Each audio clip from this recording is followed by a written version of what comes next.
la période très compliquée, j'étais très jeune diplomate, de la reprise des essais nucléaires français en 1995. Oui, désolé, c'est un peu du lourd, mais bon.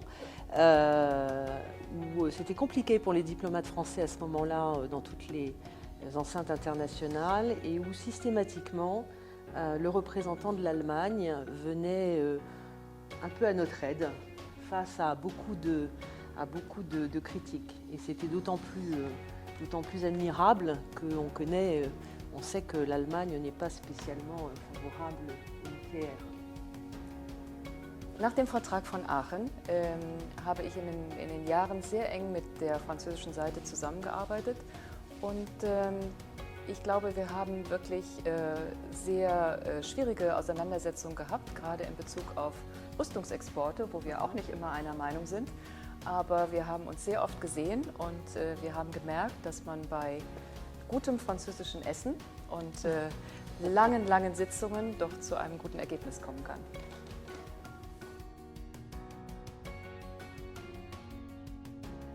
Je crois que c'est une volonté partagée d'aller de l'avant, en particulier sur l'Europe, et de toujours surmonter les moments difficiles que les deux pays et les deux peuples ont pu vivre sur le plan historique. Ich glaube auch, was uns vereint, ist die Vergangenheit, aus der wir viel gelernt haben. Und es ist die Zukunft, die wir zusammen gestalten wollen. Und all die jungen Leute, die in Zukunft in Frankreich, in Deutschland studieren, leben, arbeiten, das eint uns. Que c'est, je crois, peut-être un pays très sérieux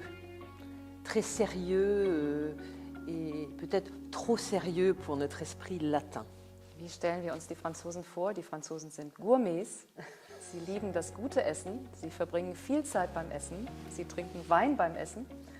Und sie lieben die Mode und den Luxus. Tout ça est vrai, ceci dit.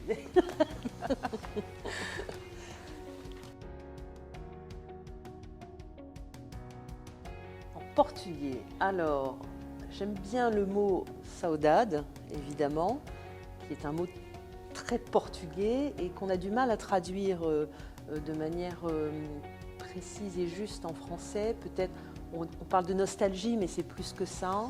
Je pense qu'en Allemagne, on dit Sehnsucht, peut-être, mais c'est pas tout à fait ça non plus. Donc c'est vraiment un mot portugais. Es ist das gleiche Wort, Saudade. Ah, bah Für voilà. mich auch.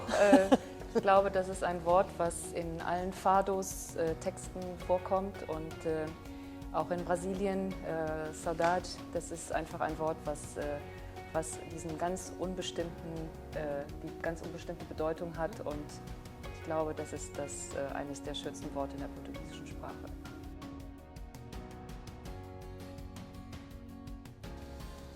Alors, je ne suis pas très pâtisserie, puisque ma grand-mère appelait plutôt un bec salé, plus qu'un bec, un bec sucré.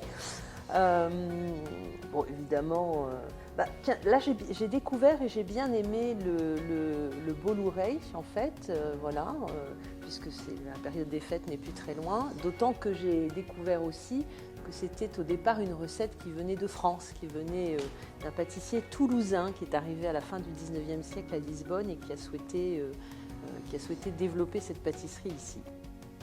Das ist für mich eine sehr leichte Frage. Seit 30 Jahren, das ist das Pastel de Belém aus der Pasteleria de Belém.